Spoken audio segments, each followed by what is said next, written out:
Ready to go. Okay, thanks, Tina.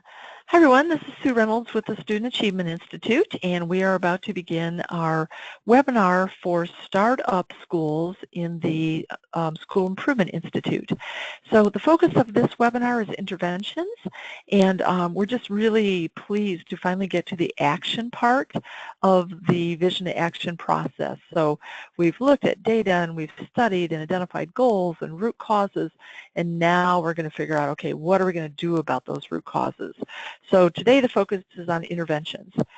So we'll start out with a quick review, and then we'll look at introducing some guidelines on how to select interventions, and then we'll also talk about after those interventions are selected, then there's a lot of little crosswalks and checks that we want to do to make sure that they are the right interventions.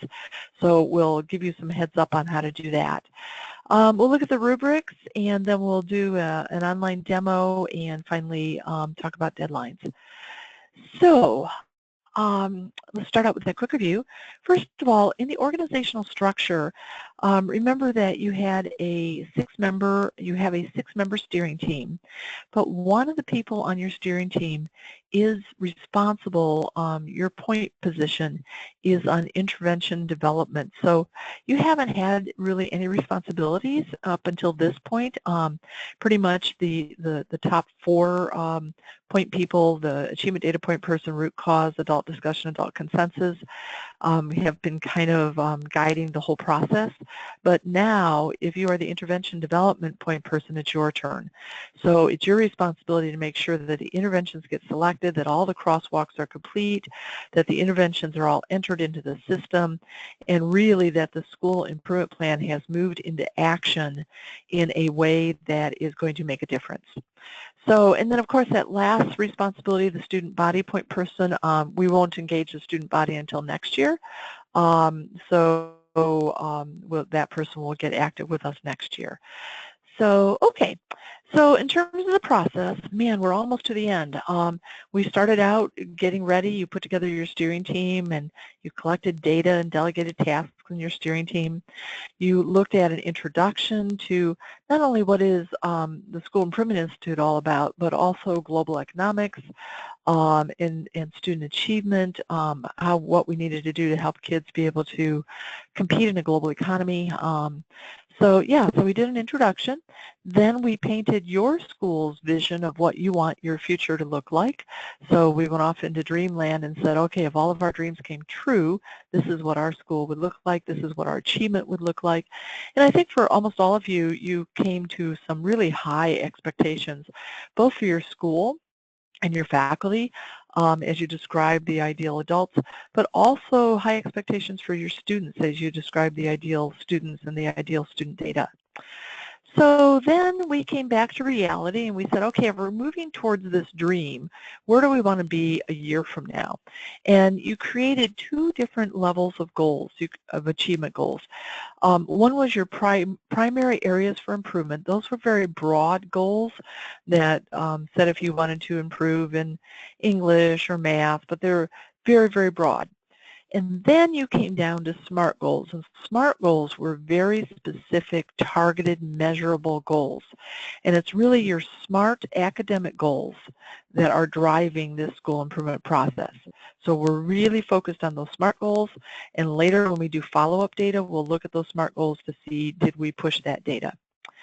Okay, so after those SMART goals were set, then last month we looked at developing your root causes.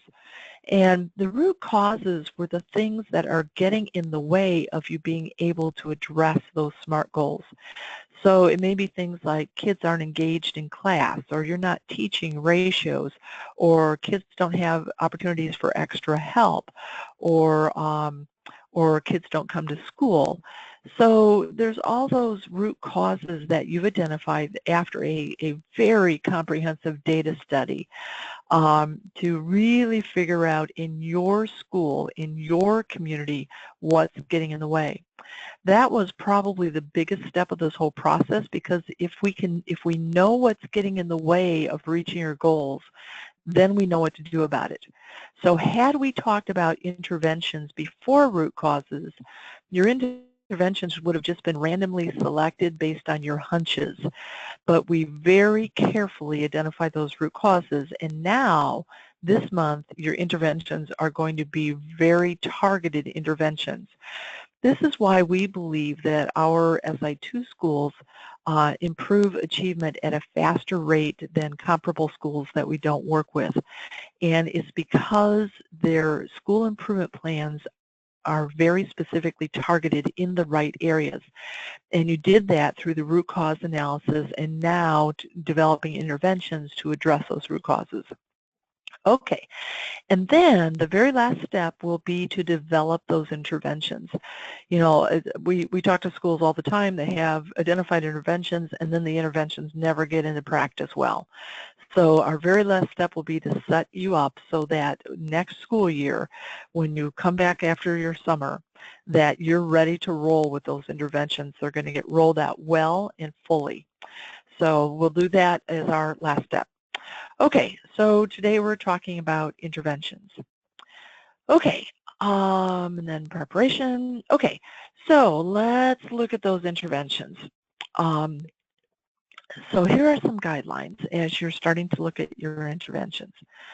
First of all, when you implement an intervention or a strategy, that intervention should be designed to bring about changes in adult behaviors.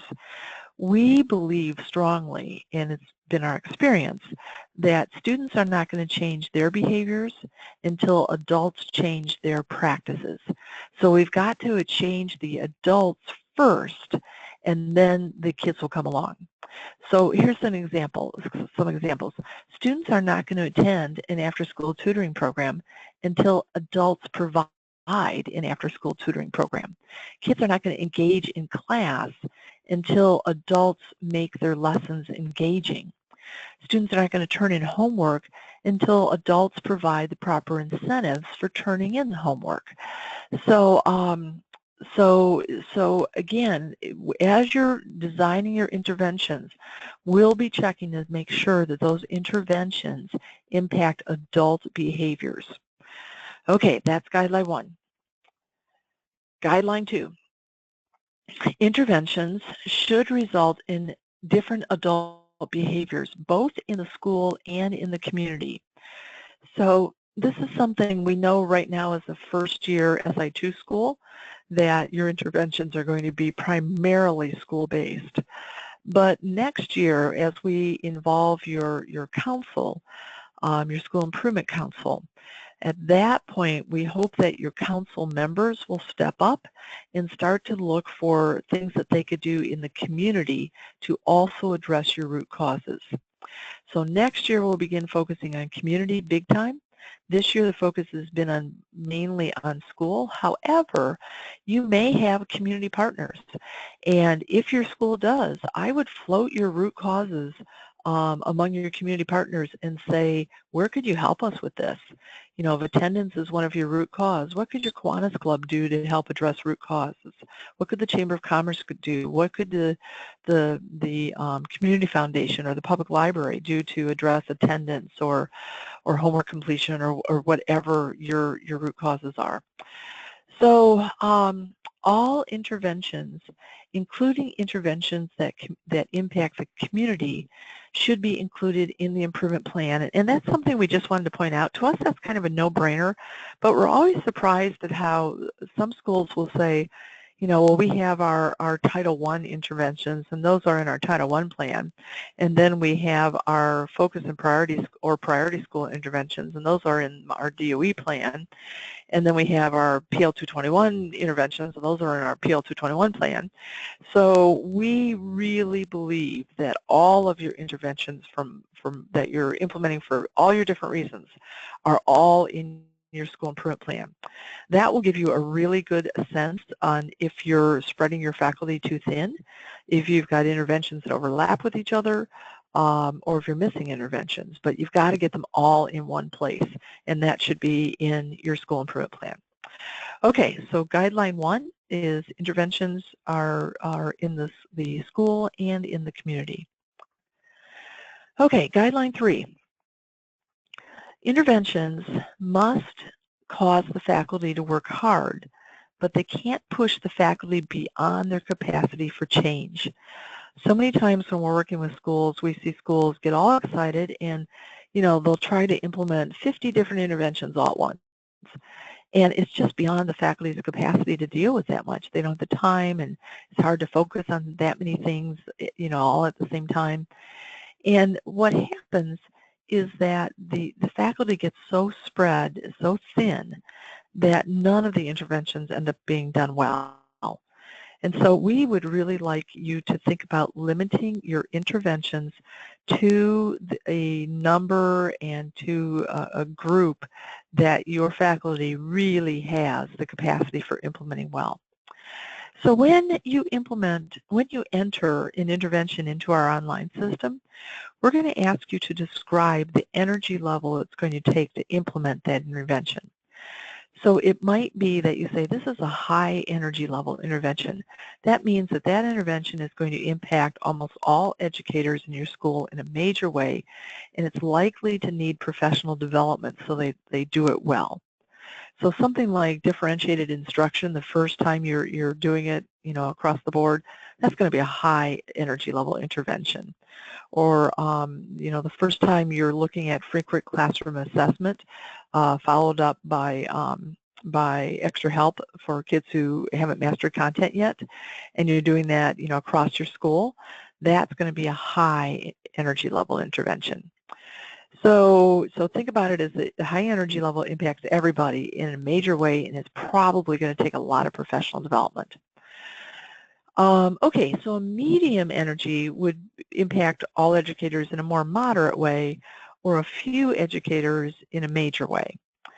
And then low energy would impact all educators in a very minor way. It may be just that you have a different procedure for taking attendance. So, that's going to be part of your school improvement plan, but it's not going to impact people very, very much. And then the last one, low continuation, are for interventions that used to be high energy, but now you're into routine use with that intervention. So maybe when you first did differentiated instruction a million years ago, or 4 or 5 years ago, it took a lot of energy, but now it's just humming along. It's routine, and it really doesn't take a lot of energy except to train new teachers who come into your school to make sure they're doing it as well. So those are the 4 energy levels, and you'll enter an energy level for each of our interventions, each of your interventions that you put in our system, and then later we'll spit out a report that helps you analyze the collective energy that you're going to need to implement your school improvement plan. Okay, so that's guideline 3. Guideline 4. Just like root causes, some of your strategies should be specific in nature and others should be general. So your specific interventions are probably going to address your specific root causes. But they would be things like, an intervention that's going to integrate writing into all the different curricula, and then, that's focused on writing, so that's a specific intervention. Or an intervention to provide tutoring for AP Calculus. Again, it's not going to help all kids. It's a very specific intervention. Or an intervention to add additional lessons in math on ratios. So those are very specific in nature. And the other kind of intervention are things that are general, that impact all of education, all subject areas, all content. So like, if all of your teachers are lecturing and so across the board you're going to teach differentiated instruction, that would, be general because it's going to impact all subject areas, all content. Extra help interventions that are general in nature, classroom discipline interventions. Those are really good interventions, but they're not specific. They help everything. But for student achievement to go up, we also need specific interventions. So as you look at your strategies, you'll be assessing, when we look at them collectively, do you have specific interventions for your root causes? And also, do you have general interventions? Okay, that's guideline 4. And again, if you have questions about these, please type them in. Okay, this is really important. This is a place when we see schools that don't improve year after year after year, this is usually where their downfall is. So we need your interventions or your strategies to be in high impact areas. So and again, when you enter each intervention, you're going to be asked to tell us, is this a high impact inside, high impact outside, or a low impact intervention? So here's how we define those. A high impact intervention that happens inside the classroom is probably the best you can get. We're changing adult practices inside the classroom, and we're probably changing the teachers then. So curriculum strategies that align lessons with standards, instructional strategies, assessment strategies, providing extra help inside the classroom when we have kids captured, that's probably not a good word to use, but you know, when they're there and we have them in front of us. And then environmental strategies to improve classroom discipline. Those are all high impact inside. When we impact what happens inside the classroom, we really make a difference in instruction. Okay, so then there are also high impact strategies that might happen outside the classroom, like extra help initiatives that are after school or during lunch or during an activity period. Environmental strategies that improve parent involvement. Environmental or guidance strategies that help the students understand global economics and why they have to be engaged at school. Those are all good strategies, but they happen outside of the classroom, so they're not as high impact as an inside the classroom strategy. And also, a lot of the outside interventions are voluntary on the kids' parts. You know, some of them will stay after school for tutoring, some won't. Some of the parents will be engaged in the parent initiatives, some won't. So a high impact outside is probably not going to have the impact that a high impact inside intervention will have. And then there's low impact intervention. So low impact interventions have no impact on classroom practices or very remote impact on classroom practices. Sometimes they're low impact because they're good interventions, but they happen too infrequently. So we may have math tutoring inside the classroom, but it only happens once a marking period, or you know, for an hour before the semester exam. So it's, you know, it's good, but it's just happening so infrequently it's not going to have an impact. And we also have some interventions that could be good interventions, but they're not well thought out. And we can tell that when we read your descriptions of the interventions. If the descriptions are really vague, we know you haven't thought out that intervention. It's just, you've just kind of written some words. So when we see a vague description of an intervention, we know from our experience that that intervention is probably unlikely to get implemented well. So we're looking for interventions that are really well thought out and described well and concretely. So this is really important. What we find is that schools that don't experience gains in achievement tend to focus on low impact interventions. They're not well thought out, their interventions happen too infrequently, or they have no impact on what's happening in the classroom. One of my favorite ones was a district that, it's a large urban district, that decided to give a book bag to every student in the district. And you know, that felt good. And you know, how nice that all the kids in this urban low-income school district got a book bag, but that did not have any impact at all on what was taught or how it was taught or how it was assessed or how kids got extra help. So it was kind of a feel-good strategy or intervention and not one that, you know, really was going to have an impact. So here is a couple things to think about. What's the danger of having a lot of low-impact strategies or interventions? When you have a lot of low-impact interventions, it gives you and everybody else the impression that you're doing something to raise student achievement when you're really not. and it makes you feel good. So there's no sense of urgency. You know, we've given all the kids a book bag. You know, look at all we're doing, or you know, we have a parent involvement program. Look at what we're doing, but we haven't changed what happens inside the classroom. So the danger of having a lot of low impact strategies is that it feels good and it gives you the sense that everything is okay when it's really not. You miss the sense of urgency because you have this whole big list of all these low impact interventions. The other bad thing about having all these low impact interventions is that they eat up your time and your energy.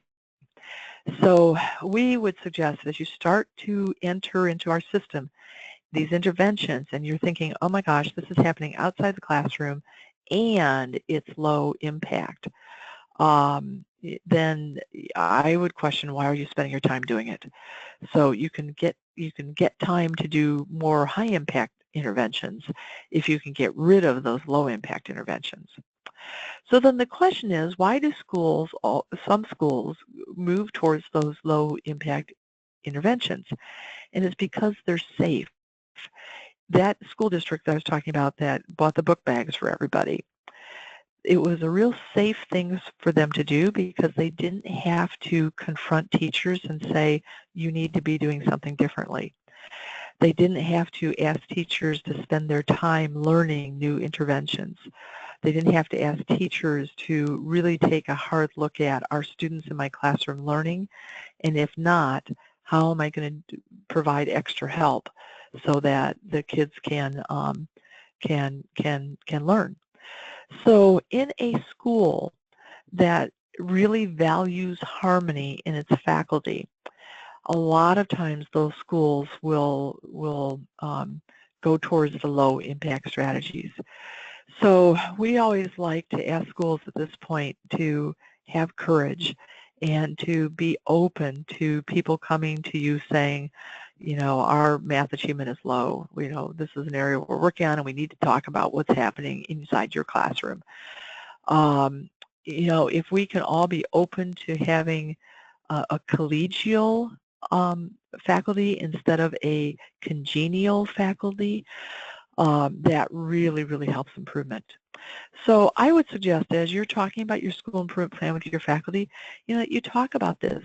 You know, do we want to be a feel-good school, or do we really want to dig in, roll up our sleeves, and each of us take a critical look at ourselves and our kids and figure out what each of us needs to do inside our classroom in terms of what's being taught, how it's being taught, and how we're providing extra help to make achievement go up. So, okay, so things we want to talk about when we're talking about the impact of different strategies. Okay, next guideline. So collectively, your strategies may address one or more of our 7 elements of high achieving schools. And I just want to say that because it is perfectly okay to just address one of those. You may decide next year that you can't do everything at once, and so you're just going to focus on curriculum rigor, and you're going to make sure that you're aligned with standards not only on paper, but it's actually in the curriculum that's being taught. I mean, if you could work on that, you'd have a huge impact just working just on that.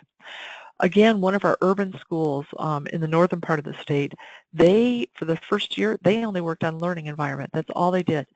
And they were able to create a different environment where kids weren't bouncing off the walls.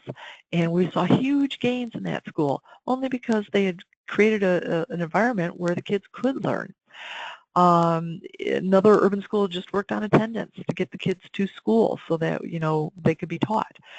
So it's perfectly okay to address all 7 of these areas, and it's also perfectly okay to address just one of those areas or a couple of those areas. And again, we'll give you a crosswalk report to help you understand what areas your interventions are hitting. Okay. So after you've entered all of your interventions into the system, so that's really the guts of your school improvement plan, what you're going to do, then we'll help you look at, are all of your root causes adequately addressed? The answer is no, then it's back to the drawing board. And you'll also talk about, are we happy with the distribution of our interventions among those elements of high-achieving schools? Are you happy with the degree to which your interventions are addressing each of Indiana's turnaround principles? Are you happy with the degree to which your interventions address specific student groups where you're trying to close achievement gaps? And are you happy with the amount of energy it's going to take your faculty to implement the interventions? And then finally, are you happy with the framework for your school improvement plan? So you'll look at your goals, and then for each goal, the root causes, and then for each root cause, the interventions that you've put in place. So that's kind of the overview report, and you'll take a look at that and say, okay, yeah, we're happy with our school improvement plan. So after you've identified your interventions, we'll help you look at all of these things, and there's crosswalk reports that come out in each of these areas that you'll take a look at. Okay, and then finally, we always get the question, how many interventions should we have? And we don't know. It's going to be different for every school. So you want to have enough interventions that you're significantly impacting each of your root causes with underscored significantly, not just a token effort, but you're really going after each of those root causes. But you also want the number to be low enough so that you're not spreading your staff too thin, so that everything is done in a mediocre way. So it's perfectly okay to have one intervention if it's done really, really well and it's a high impact inside. It's okay to have a handful of interventions, and it's okay if they're all low energy interventions to have a whole lot. So again, when you look at the energy report, you'll be able to kind of get a sense of how thin you're spreading your faculty. This is a place also where Tina will coach you. She may call and say, are you sure you want to put in that many high energy interventions? And we'll just kind of ask, we'll kind of push a little bit, and you may say, absolutely, we're fired up and we're committed, and we're going to do that. On the other hand, she may say, with the amount of interventions you have, I don't think this is going to cut it. You are not going to move your academic goals. And so we'll kind of be guiding you in this area. There's no set number. It's just kind of, what makes sense for your school. Okay, I'm going to pause here. Hopefully we have some questions. If not, this would be the time to type them in about the interventions and the guidelines. And Tina, feel free. I'm going to move on to external expectations next. But Tina, anything that you want to add in these guidelines? No, I think if they're a little bit puzzled now, it's all going to make complete sense by the time you're finished, because it all just starts tying up now. So okay. Move with it. Okay, that sounds good. So now, at this point, your school, except for developing your interventions, your school improvement plan is finished. You've started out with a vision, you've got goals, you've got root causes, and now you've got your interventions. You know what you're going to do. When you put your interventions in, it'll create a calendar, so you're going to come out next year with a to-do list, and you'll just work that to-do list. So at this point, you're finished, except for developing those interventions. However, we need to do one last thing. We need to make sure that your interventions collectively are meeting all of the external expectations that people outside of your school have for your school. This is something that in ASA we wish we didn't have to talk about. We wish that your local data could drive the whole process. But we live in a state where our state government and our federal government have created expectations for schools, and also expectations for schools that accept certain types of funding. So we need to make sure that your interventions are addressing those things. But here's how we're going to do that.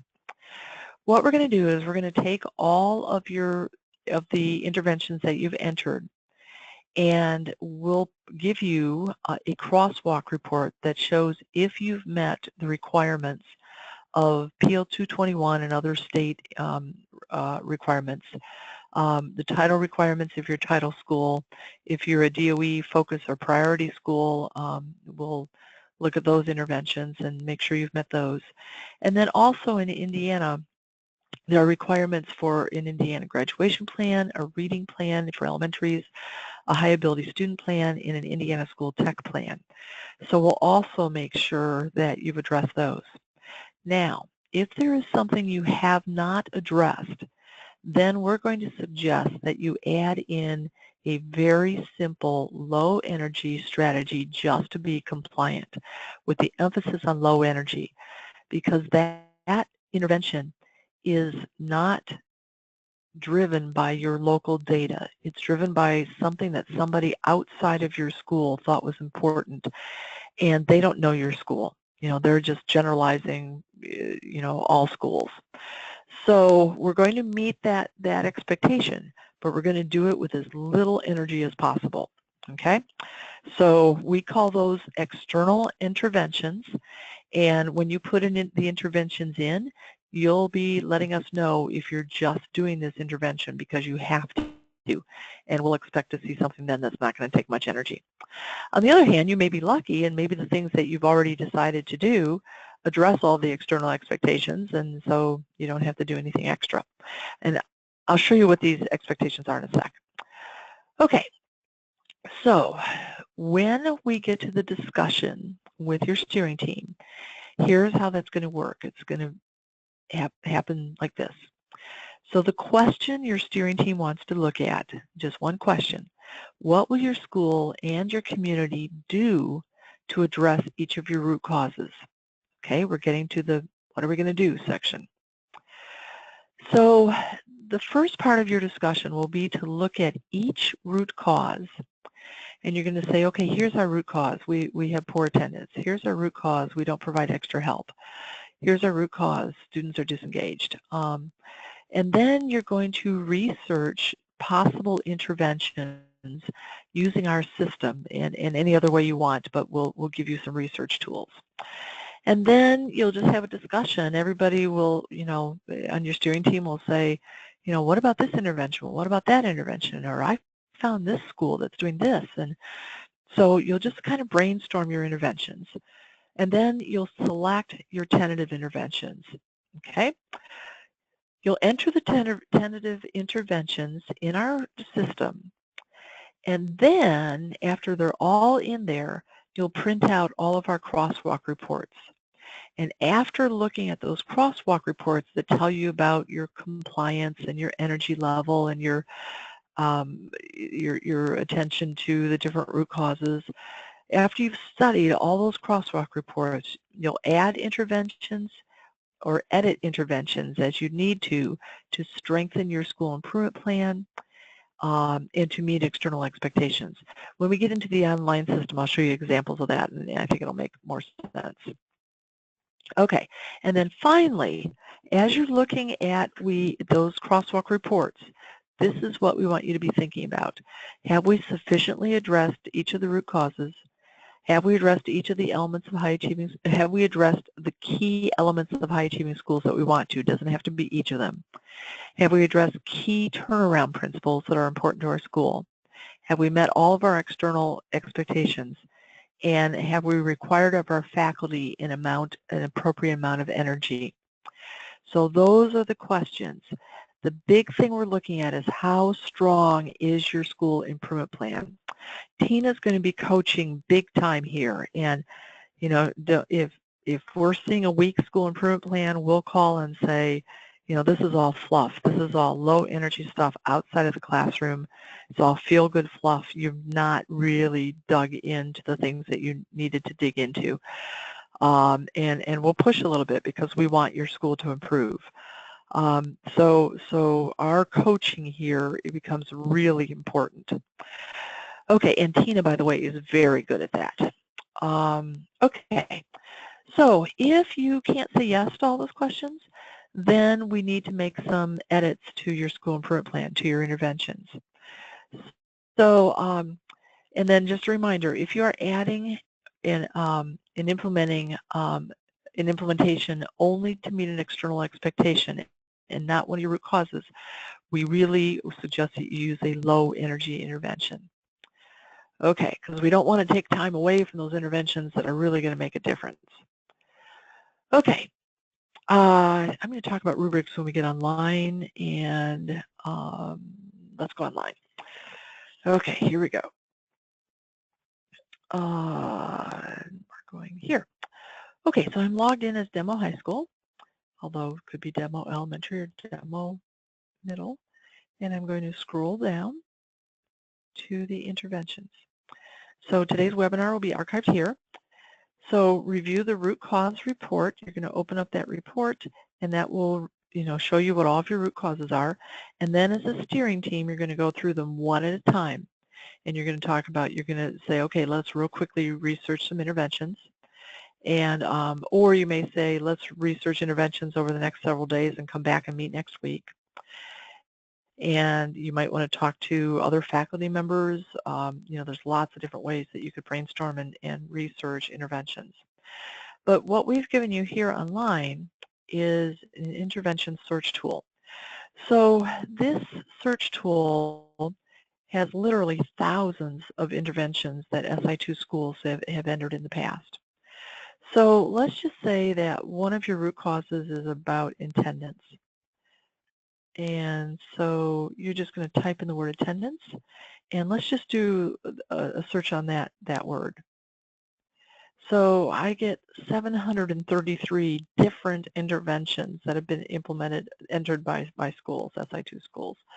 So I'm going to go back and let's narrow that down a little bit. Let's say I'm going to see, is there anybody who is, I don't want to do anything with this because attendance is probably going to be a general intervention.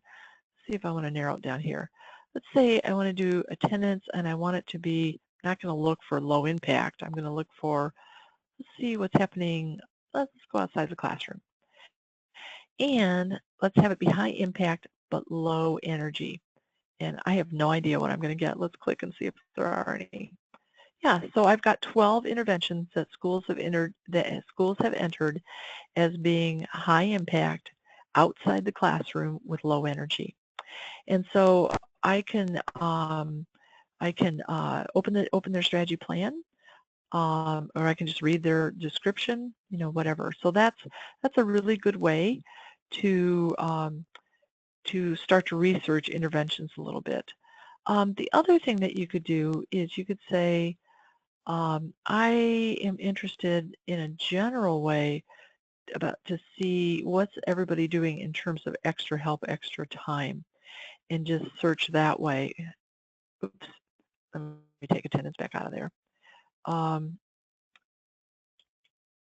And I can look that way. My guess is I'm going to get 2,000 different interventions.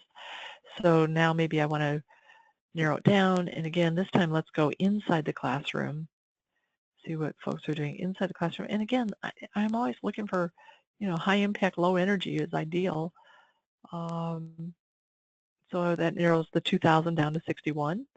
And on the other hand, if we're really looking at doing something comprehensive that might make a difference, I'm going to look for high energy. Let's see what we get with the extra help and high energy. It gets me down from 2,000 to 700-ish. So yeah, so different ways to research, how to provide extra help. The other way you can sort is by student group. So let's say that you want to do something for your low-income kids, free and reduced lunch kids. You could go in and say, show me what schools are doing for free and reduced lunch kids who are working on closing that achievement gap. And then, here's 1,000 different activities.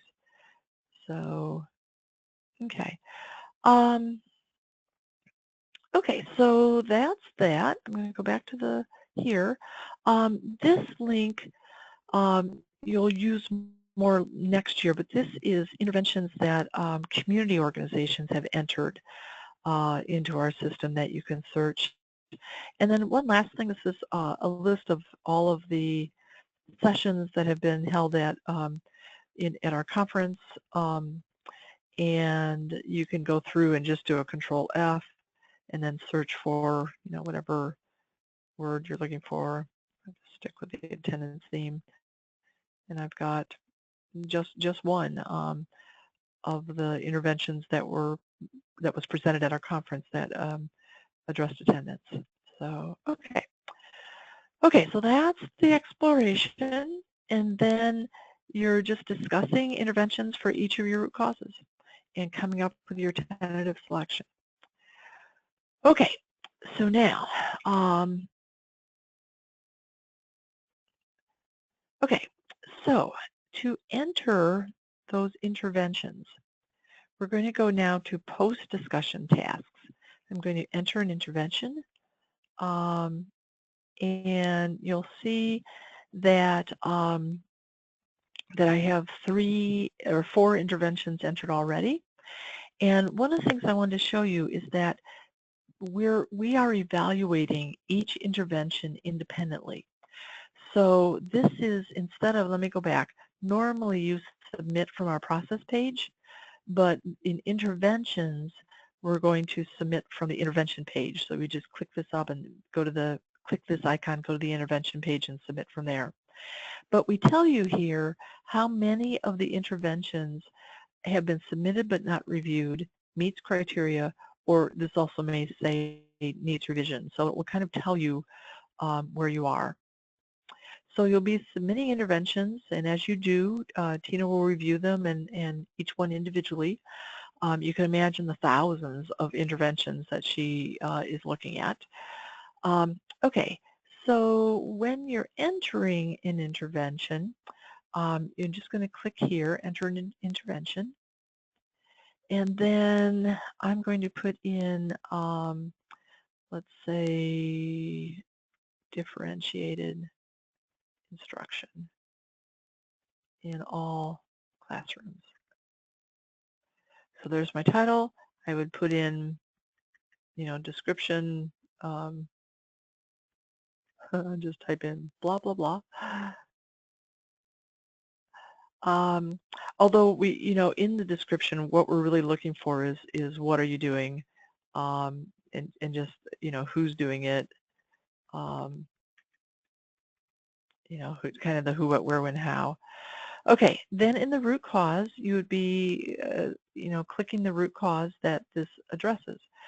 So one of the things that's interesting here is that we don't want this to be a really vague connection. Like right now, differentiated instruction, you could say, okay, differentiated instruction might impact attendance because if kids were engaged, they want to come to school, but that wasn't the purpose of this intervention. And you could say, students don't have extra help, maybe differentiated instruction would hit that, probably not going to hit ratios, and it's not an external expectation. So now I'm stuck because it's not addressing any of my root causes. So now the question is, why am I doing that intervention? So you may decide at this point to not do the intervention because it's not addressing any of your root causes, or you may decide that that you had another root cause that you didn't think about, and maybe lack of student engagement should be in there as a root cause. But I'm going to assume that these are my only root causes and that this intervention is not then applicable. It's not something I should be doing because it's not addressing my root causes that I'm trying to hit with my school improvement plan. So now I'm going to think about, okay, let's do something on attendance is low, and maybe we're going to do home visits with our teacher advisor program. So then I would describe that. I would do, the focus of these home visits is going to be on attendance. Student group focus, does this intervention specifically address the student group that appears in the parentheses after the root cause that you checked above? So are we specifically designing this for male and black students? The answer is no. However, if the answer was yes, then I would be asked to identify the group that this intervention is targeting. Okay, targeted assistance, does this intervention focus on task students? That question is only in there because I'm a title school, so I'm going to say no to that one. If I said yes, then that would be checked, but I'm saying no. Then ASA elements, so this is a home visit. This is about learning environment and getting parents engaged. So I'll click there. The impact area, this is happening outside the classroom.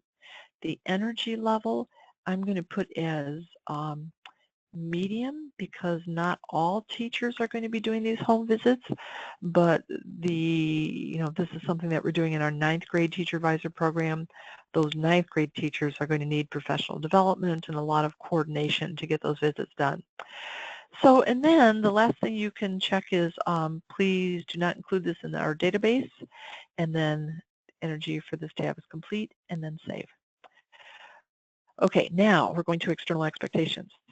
And we're saying here are the turnaround principles, and is this going to take care of any of these expectations? Well, family engagement, absolutely. And then we go down to these next questions. So I'd want to read these and check that off. Then I'm saying, is this going to hit any of the Indiana rules and regs? For Title I school-wide, parent involvement, yes. Safe and disciplined, that wasn't the focus of this. And then Indiana rules and regs by themselves. And again, if you're not a Title I school, these two will be down in this Indiana rules and regs section. So attendance, I'm hitting with this one. And probably, I'm skimming those real quickly. Probably no others. Title I school-wide, I would read through these, check the ones that apply, and then target assistance, read through those, check the ones that apply. And again, if you're not a Title I school, these won't appear. Energy for this is complete, and then hit save. Okay, I'm just kind of going quickly through these. Now, initial preparation. This is really important. So this will determine what you do next in the next step when we get to preparation. So we want to know who is going to be responsible for these home visits. So you put that person's name in. Then the implementation dates. This is going to be, these home visits are all going to happen, let's say, on the same day. And what day? They're going to happen on October 9th. We're doing the home visits. And if this occurs more than once, maybe we're going to do it on the 9th and 10th. I would just, add another date in there, 10th. And we really discourage you from using the intervention date is to be determined because that will not then appear in your master calendar. This way, because I've put dates in here, they'll appear in the calendar. Now, if you can't narrow it down to a date, but you can narrow it down to a month, just change this day to 0, and that will put the activity in the right month at the beginning of the month. Okay, additional intervention development needs. Are you going to need an evaluation for this? This one is checked automatically because I associated this with a turnaround principle, and I'm a focus or priority school, and they're required to evaluate their interventions that align with turnaround principles. So that automatically got checked. So I am going to have to evaluate this because I'm a focus or priority school and I'm doing a turnaround principle with this intervention. I'm also going to need professional development. I'm not going to need any resources or funding. If you do check those and there's nothing additional I'm going to have to do, I'm just going to need professional development. Entry for this tab is complete. Now, whatever you check here, you're going to have to develop in the next step. So I would discourage you from checking things unless you needed to develop that. But on the other hand, if this needs professional development, you really need to check professional development here so we can develop that in the next step. If this is something where you're going to have to go out and do fundraising for, then you need to check to securing funding, or if you need books for this or whatever, secure resources. and that will trigger you to have to develop that in the next step.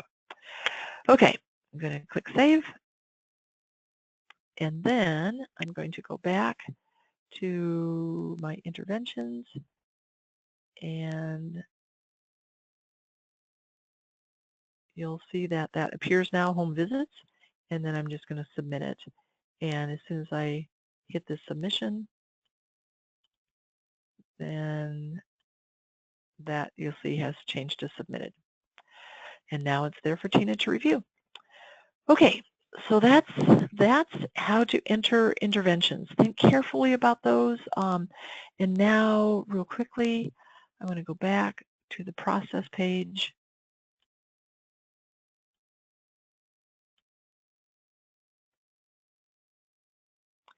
Okay, and scroll back down to interventions.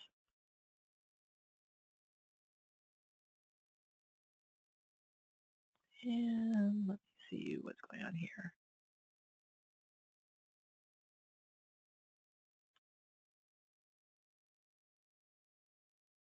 Huh.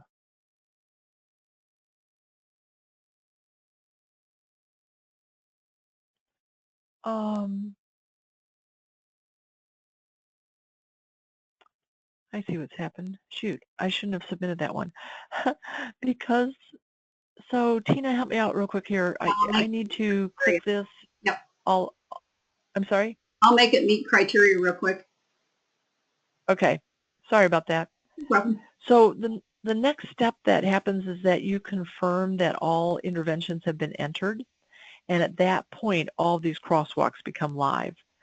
And I probably mixed up the system because I submitted an intervention after I had confirmed that they're all live. So now Tina's got to go back and make this hot for me again. Tina, let me know. So at any rate, I'll just kind of talk through these. So each of these is a crosswalk report. So this is going to list your root causes, and then it will show you if you have interventions that are going to address each of them. This lists the elements of high achieving schools, turnaround principles. Good to go? Okay, let me refresh. Okay, there we go. So you can see when I open this crosswalk report, there is all of the across the top. Here's all my root causes. These are truncated, so we wrote the whole thing down here so you could read the whole root cause. And then you can see that, right now I have 2 interventions that are hitting student attendance. I have 1 intervention that's hitting that students don't have access to extra help for math. And so you can kind of look at this report and just kind of give you a sense of how well are you hitting those root causes. If you don't think those root causes are going to change because of the interventions you put in place, then we've got a problem with your school improvement plan. It's not strong enough. Okay, so that's the most important one, the root cause intervention. Here's ACE's elements of high achieving schools. So here's our 7 elements. You can see that, this school improvement plan is hitting learning environment twice. Extra help instruction. It's not doing anything with the others, which may be fine. Turnaround principles. Okay, on this one, here are the 8 turnaround principles, and you were looking at the different interventions and then which turnaround principles that we're hitting.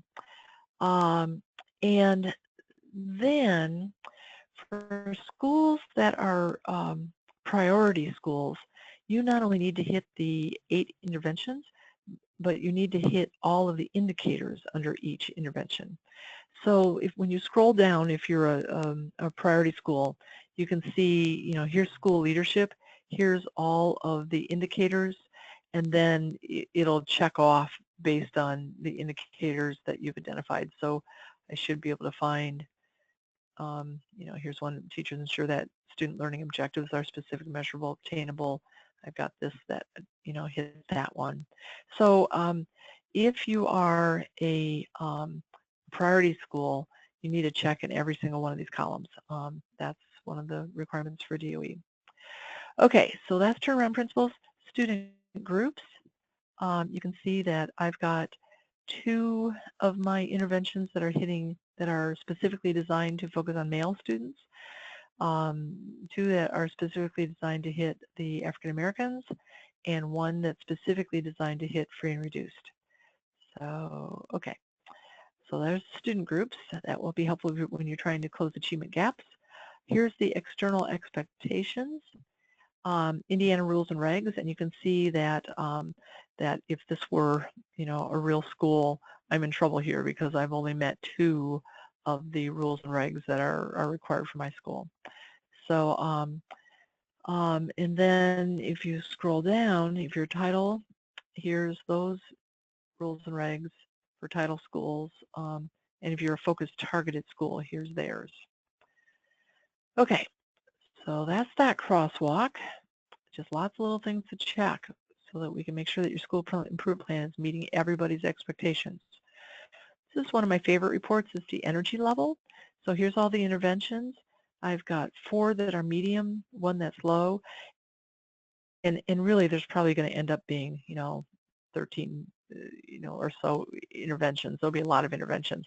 If they all end up being high, I think about that. Okay, that's the energy level. Here is the crosswalk of your your entire school improvement plan. Here's the SMART goal. I'm sorry, these are your general root causes. And we're saying here's the interventions, and then here you can see that one of my general root causes is addressed, the other one's not. So I want to go back and explore that. And then here is a SMART goal, 9th graders who are free and reduced. We want to improve the percentage of students who solve absolute value linear equations with 1 variable in algebra. So here's the root causes that we've identified for this SMART goal, and here's the interventions. And so the question, this is a report I really love. The question is, if we implement these activities, are we going to address these root causes adequately? And if we address these root causes adequately, will this SMART goal be impacted? So it kind of gives you all 3 things, SMART goal, root causes, and interventions all in one little snapshot. Okay, that's a really valuable report. Okay, so that's the crosswalk reports. We just need you to check those, make sure you're happy with everything, you've met all the external expectations, but most of all that you've got in the right root causes and the right interventions to drive those SMART goals. Okay, 2 other little things and then we'll close. For the turnaround principles for schools that need to address those, DOE requires you, for the focus and priority schools, to identify someone in your building who's like the flag waver for each of the principals. So who's going to be the flag waver for school leadership and for school culture and climate? Who's going to be kind of like the rah-rah person for those things? And so you'll need to identify that. If you're a focus or priority school, that will be in there. And then also, if you're a focus or priority school, you need to discuss your interventions with your DOE outreach coordinator. Make sure that person is happy with your school improvement plan. So this icon will give you the name and contact information for that person. This gives you the report of all of your interventions that you can share with the DOE person. And then finally, here's where you tell us that you did talk to your DOE person, and here was the results of that consultation. Okay, so finally, when you're happy with all these crosswalk reports, you just submit the finalized interventions, and then you'll file an intervention signature sheet. I'll show that to you. That is just a sheet that comes up where we're saying that our signature indicates that we are aware of the interventions listed above, and that that the school will be implementing next year, and that they're supported in concept. So here's the list of the interventions, and then here's everybody's signatures. Here's the intervention calendar. There's nothing that you need to do in that. The system just picks up the due dates that you put into the interventions and prints out a calendar for you. And then the rubric items, and on these rubric items, there are individual criteria that we're looking at in for on each of the interventions that you submit. So, okay. So take a look through those because there's a lot to that in this intervention section. Okay, I'm going to pause here real quickly, and then we're going to take about just a couple more minutes. So Tina, anything to add or any questions at this point? There are no questions here, and I would just say that just don't panic. Yeah, really, yeah, I'm easier than it looks, and that's why I'm here. So just call, and remember that Tuesdays throughout May and June, as long as I need to, I'll be working from 5 until 8 Eastern time. So I've got evening hours, and if you want to make an appointment, you can send me an email and I'll set you up, and then we can just talk our way through it. Yeah. So I'm kind of having the same thought, Tina, that when we go over everything at once like this, it really does sound overwhelming. But I think it's really, if you think of it this way, you're just going to talk about your interventions. What are you going to do to address each of your root causes? I mean, that's a pretty simple step. So you've got a way to explore some different interventions if you want to.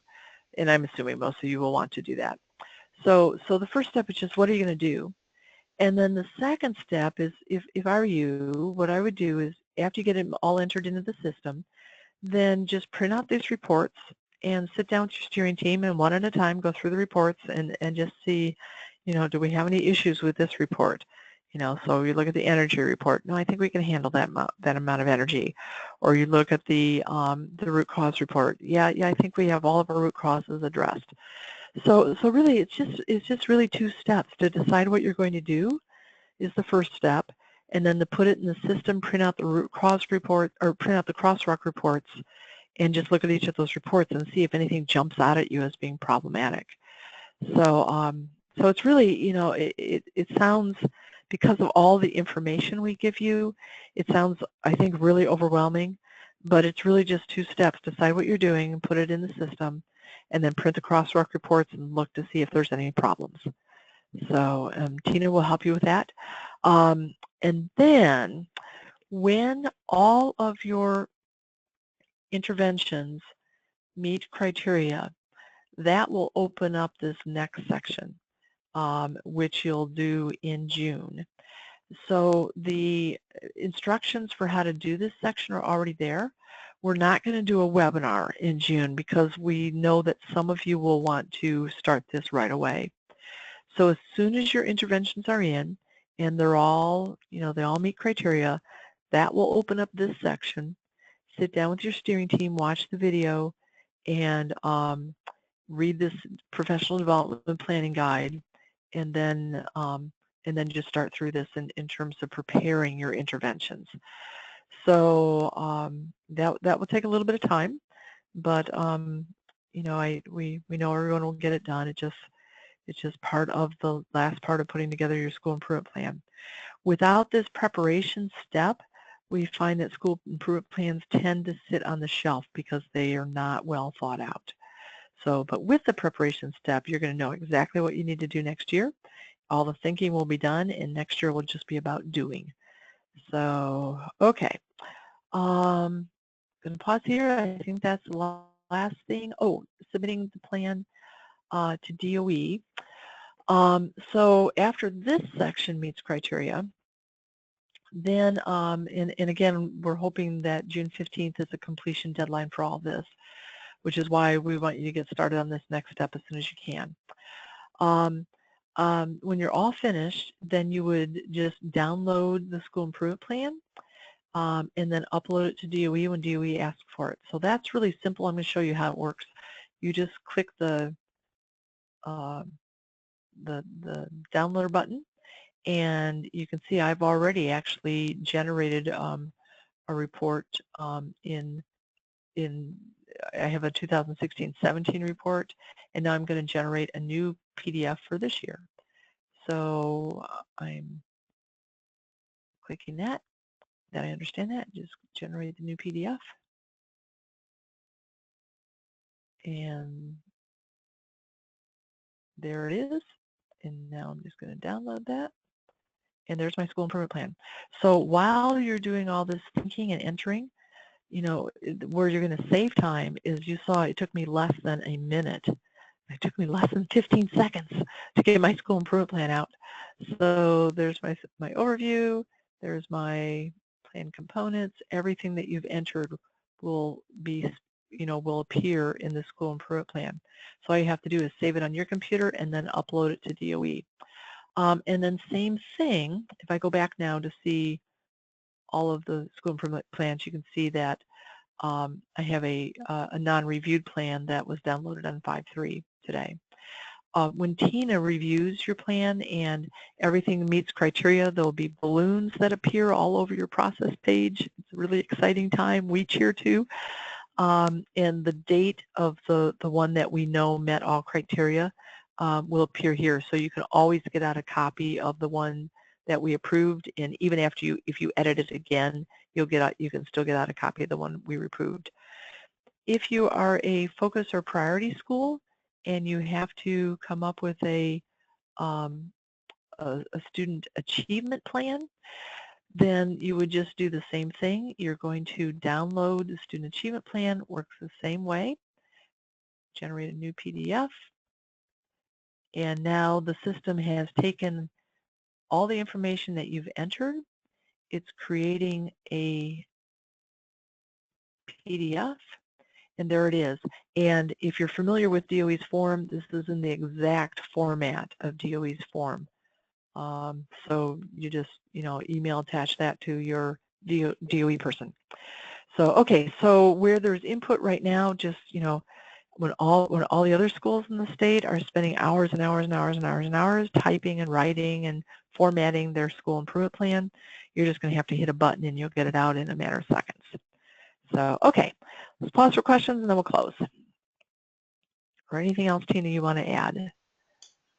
There aren't any questions, and I will tell you, once you see that PDF, you're going to love this whole thing. It is a pretty... Absolutely.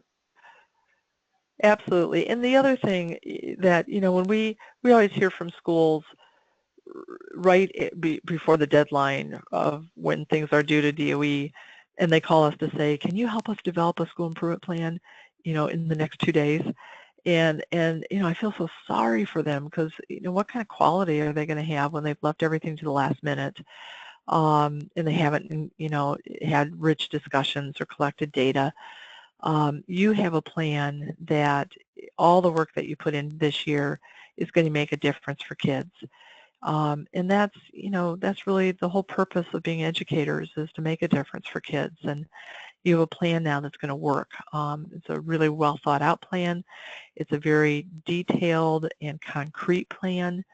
And next year, when you come to our meetings, if you choose to continue to participate, and again, that would it's optional. You don't have to participate after the first year. But if you choose to, what we'll do first semester is just start to work the plan that you wrote, and then second semester we'll go into each section and see if it needs to be revised. So we'll collect a little bit of new data, and then we'll say, okay, does this vision statement still work? Yep, okay, no changes. Are these still our goals? Well, no, we reached this goal. We don't need that goal anymore, so we'll get rid of it and maybe add a new one. So the hardest work you've done this year, because after this year, instead of starting from scratch, you're always going to start with the plan that you have and just tweak it. So after this year, it's a whole lot easier, less work.